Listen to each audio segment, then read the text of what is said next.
Welcome back to our ValueByte series. Today we get to talk with Patrick, and we are going to dive into the topic of planning for peace, which I know we could all use a little bit of as business owners. But before we jump in, Patrick, I know you have a lot of great insight to share with us, but before you give those tidbits of knowledge, tell us a little bit about what you do and how you serve the business owner community.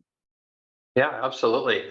So I'm the CEO founder of a company called The Greenhouse. So we are physically based out of West Fargo, North Dakota.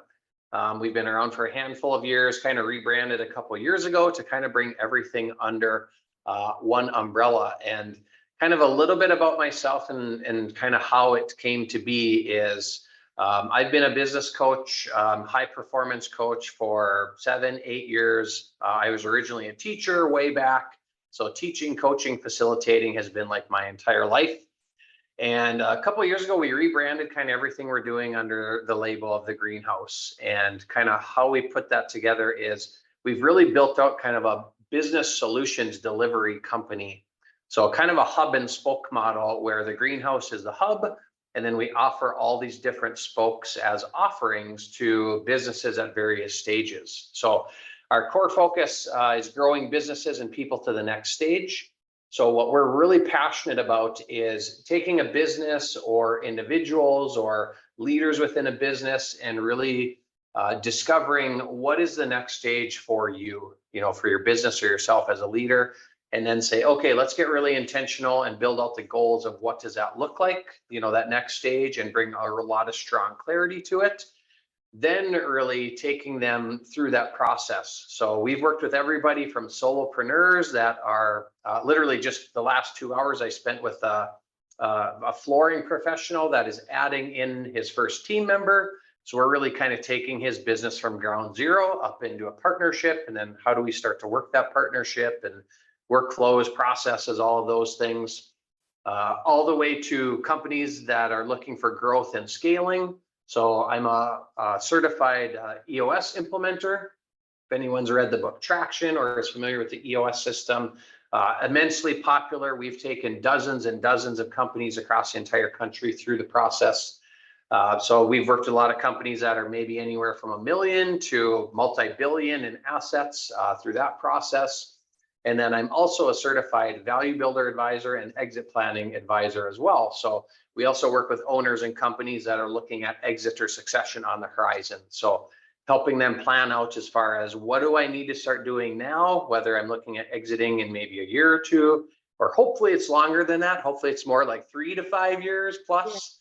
But helping them really kind of move all the puzzle pieces in advance, because if you're going to do that correctly, there's a lot of planning that really needs to be done as far as people and processes and finances and all kinds of different legal things and such like that. So yeah, in a nutshell, we're really passionate just about growing businesses to that next stage. And we do it literally kind of at any stage that a business is at. Yeah, I think that's one thing that really stands out is that you taking that holistic approach that you shared with me and then being able to meet the owner where they are versus having to kind of get them up to where you want them to be in that moment, coming alongside them and figuring out what makes the most sense in order to get them to that growth goal. So, since you do work with such a diverse range of businesses, whether it be the industry they serve or even where they are from startup to exit, I'm sure the topic of planning for peace kind of comes up in different aspects, but at the end of the day, as business owners, being able to step back and have a little bit of that clarity and that peace does come from planning. So in your experience, what does that mean in the context of business and why is it important? Yeah, that's a great topic and great question. Just the peace part in general, because number one, entrepreneurs and business owners are not wired to be peaceful people at heart. Right. They're all looking for it, but I mean, they're high performance mentalities. So it's hard. It's really hard. I mean, I'm one of those individuals myself where you're always seeing the horizon. You're always looking at the horizon. You're always at a dead sprint toward it. But at some point, you have to realize that it's funny as I say this, literally right in front of me, I have a giant canvas in my office that says "The dream is the journey." It's a quote by the University of Minnesota head football coach PJ Fleck, and I literally have it on my wall as a great reminder of like, hey, the peace is found in finding the enjoyment in what you're doing and really reveling in that, rather than always thinking about, oh, I'm not there yet, I'm not there yet. Well, you're never going to get there because there doesn't exist. Right. So, when we work with business owners, like you said, we take a very, very holistic approach. And a huge part of that is helping business owners. A big goal of many of them is, how do I just get out of the chaos? Because the Yeah. chaos is what's not allowing me peace.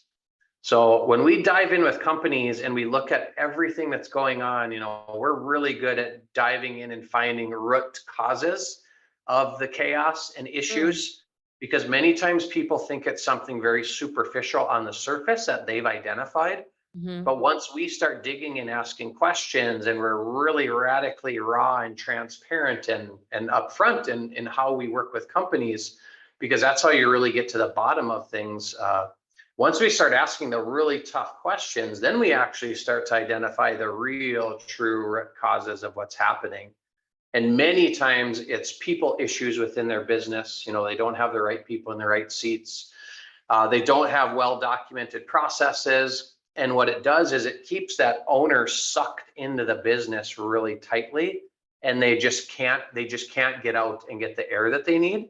Mm-hmm. Because what a lot of these entrepreneurs and business owners want is, they need that clear mind or that mental freedom to either take their business to the next level, or many of them have multiple ventures going on, and they can't be so tied so tightly into a business in particular. So a huge part of it, that we really focus on, and you hit the nail on the head, Randy, is clarity. Mm-hmm. Is creating clarity around what do you want, and then really building out a really strong plan of how do we actually execute that. And that is one of our biggest differentiators at the greenhouse. Is we end up working with a lot of companies that have tried working with someone else, and they literally tell us word for word, like, Patrick, we've done coaching and consulting with a few other people, and we're not going to lie, we're a little skittish, but there's something different that we see and feel about you guys when we look at your website and we talk to you, which is like, yeah, that's because that's exactly what we're trying to put out there. Is we're really good at helping companies just execute. And we guarantee it too in the work that we do. We literally tell companies, like, we will help you get the execute and get the value of what you want out of this, or you aren't going to pay for it. And companies usually look at us like we're crazy when we tell them that. But yeah, we have so many companies that come to us and say, we've done this with someone else, and all they did was they created a 40 or 50 page report and told us everything that's going wrong in our company, but they don't want to really get in the weeds and help us create accountability and greater clarity and better direction and better focus and all of those things. And that's the part we really love. Yeah, about absolutely. with companies. We can definitely relate to that on the marketing side of things, being able to stay on and go beyond just, okay, here's your plan. Now here's how we can come alongside and help you implement it based upon wherever your gaps are.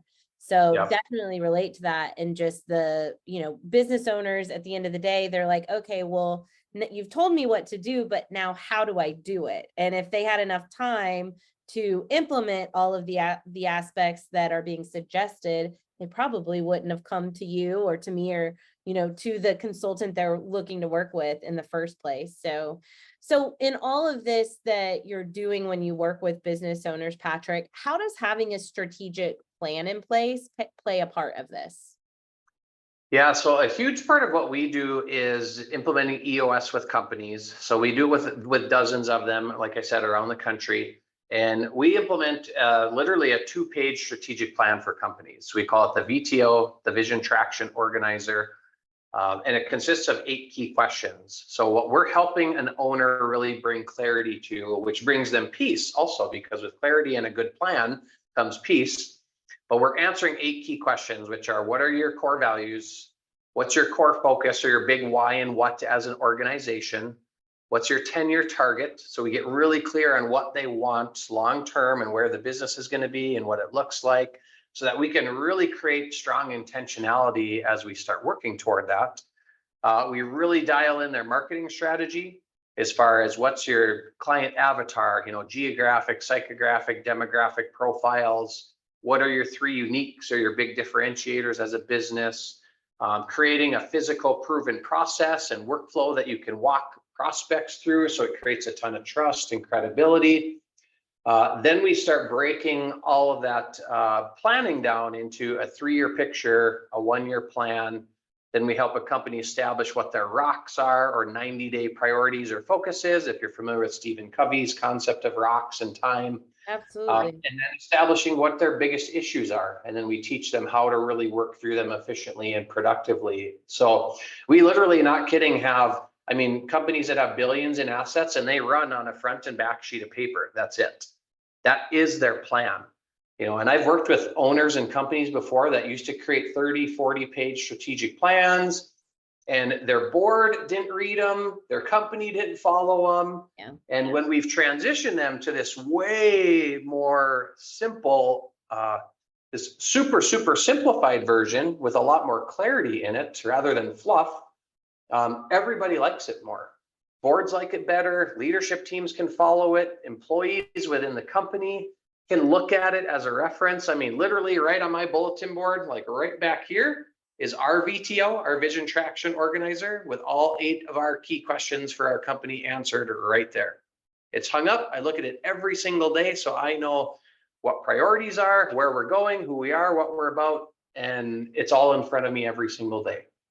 I think you really nailed it when you just said planning. It equals peace. It leads to peace. It's such a strong action to be able to find what we often want so much, which is that peace.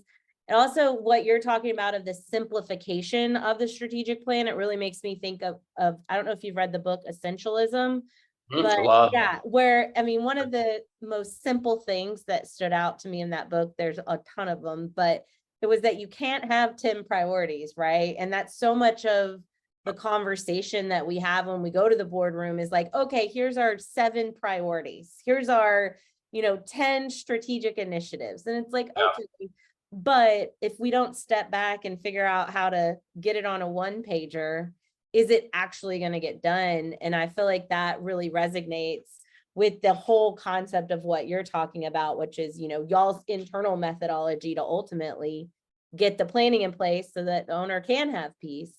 Go ahead. We always stress 2 big things, Randy. One concept is less is more. Yeah, less is always going to be more to focus on. And the other thing is, people don't get anxious about what they know. They get anxious and they have unrest because of what they don't know. Absolutely. And it's not because what they don't know, it's because what they haven't identified or clarified yet. So when we take teams through a really simplified, deep clarification process, that we do with our strategic planning, it's very simple, but it creates an enormous amount of clarity. And once you have the clarity, you can find direction, you can create intentionality and goals and focuses around it. And that helps owners, number one, pull away from the business, because now their team, everyone's on the same page with where things are going. But now they can find some of that peace and they can start to kind of work their way out of the business. We've worked owners out of businesses literally in a year to 2 years tops. Sometimes where they were like the number 1 revenue driver, like every single piece of the business revolved around them, all the way to within a year or 2, they were completely out, and we always say they were wanted but not needed in the business. What an exciting end game for these owners, especially to see that much success in such a short amount of time. I'm sure that's not always the norm, but is there a story that really comes to mind when you think about this clarity for an owner of something where you're like, man, they just really hit the ground running and it saw this much success? Yeah, I can think of one client of ours in particular. They were a four-person leadership team, I believe, when I started with them about 2.5 years ago. They were literally about ready to close their doors because they weren't quite sure what to do. They didn't have a very efficient business. They didn't have a strong leadership team. They had a few strong leaders, but they definitely had some weak links. And over the course of taking them through EOS and doing some other things with them, Fast forward to now, their owner's really been almost out of the business. He's very select in kind of where he pokes his head in now. It's mainly kind of marketing and kind of like strategic relationship type pieces, but he's definitely not needed in the business. And he's been in that spot for at least 6 months to a year. So, I mean, they literally went from in a year and a half, him being at the central hub of everything they were doing without a strong team to now we've gotten the right people in the right seats. We have a really strong strategic plan. We've developed the processes. We've optimized their sales, their closing ratio and pricing on everything. And now he's just literally kind of running in all the areas that he wants to be running. And he's able to bring now their company into more of these big high level relationships with people that he's kind of getting connected to because he's had the time and freedom now to do so. What a win. I mean, It's fun to watch. Yeah, how fulfilling for you too to get to see that come into play for that owner. What would you say in your experience, Patrick, is something that would be the most common challenge that you see owners facing? What would you say is one of the greatest barriers to success in getting to that point like your client did? Yeah, it's right now it's kind of like a dog chasing its tail. It's two things. It is an owner that can't step back and delegate is a really big challenge. They can't pull themselves out of the business. And whether it's intentional or unintentional, that's a big struggle. And then with that kind of just the workforce issues that are going on now, it's so hard to find really good qualified people. Everyone's scrapping for any talent they can find right now. So it's harder and harder now for owners to find really good people that they can trust as leaders within their organization. And until you get people like that, you have a really hard time delegating. Like I said, it's like that dog chasing its tail where an owner wants to delegate, but they don't have the person to delegate to. Therefore, they're stuck in doing what they're doing. And until they get the people they need, they just keep running their rat race. Absolutely. I think that that's absolutely something that we encounter on our end. And then I know personally we can relate to that, just the idea of taking that owner dependency out from us on our and being able to give it over to our team.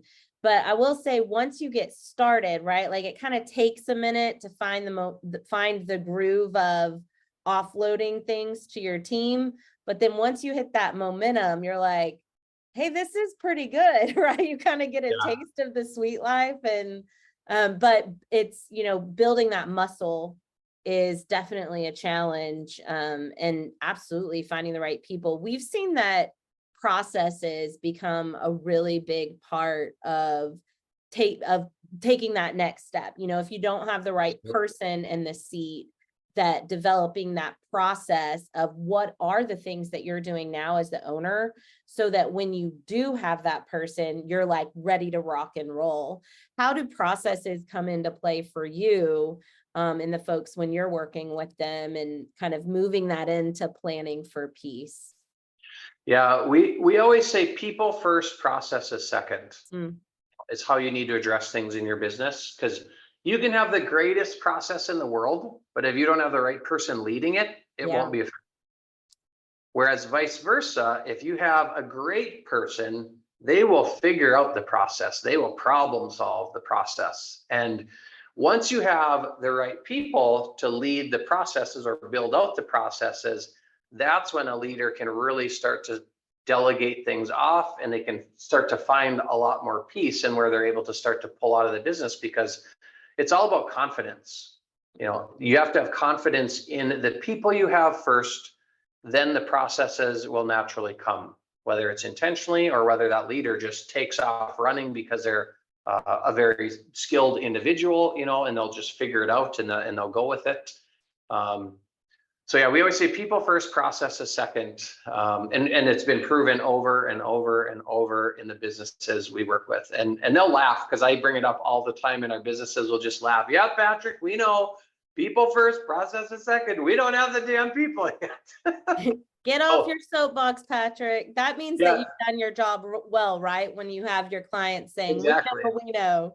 Well, if But with the people piece, the culture part is so important, and that's why we really hammer, what are your core values and what kind of environment are you trying to create? Because without that, it's hard to get the right people.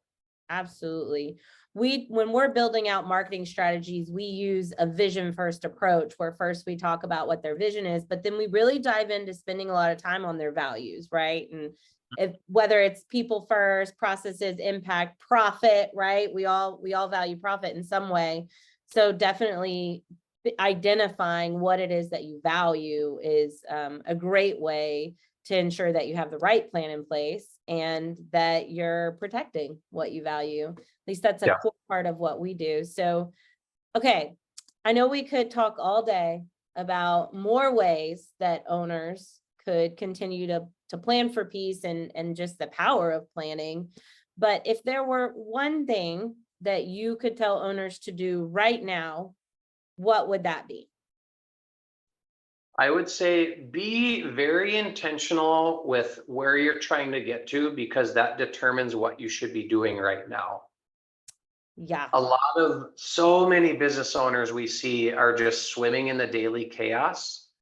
And as we know, life, goes by in a flash, and it will in your business too. So, we run across businesses where like they've literally said like, oh yeah, I've known forever that I needed to do this, but now the moment is upon me, say like exit succession planning. right. And it's too late. It's too late, like to really optimize it and do it as best as you need to. So we're very, very we always say we're very end in mind, and then reverse engineer with intentionality. So Absolutely. you really need to think further out into the future than you think you need to, because things in business don't happen overnight. It takes many years sometimes to accomplish things that you want. What you're doing now, we always say you don't even see the effects of it for 6 to 9 months many times in business. So you got to be really intentional about where you want to get to, because what you're doing right now is either getting you closer or further away from that.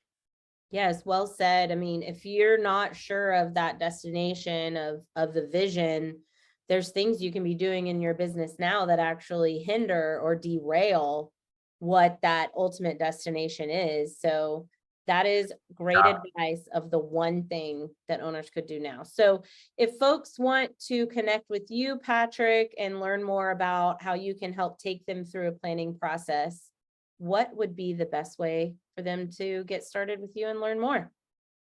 Yeah, best way is to check us out on our website, which is growingforsuccess.com. So that's the number 4 in the middle there. So growingforsuccess.com. You can set up a free consultation with us.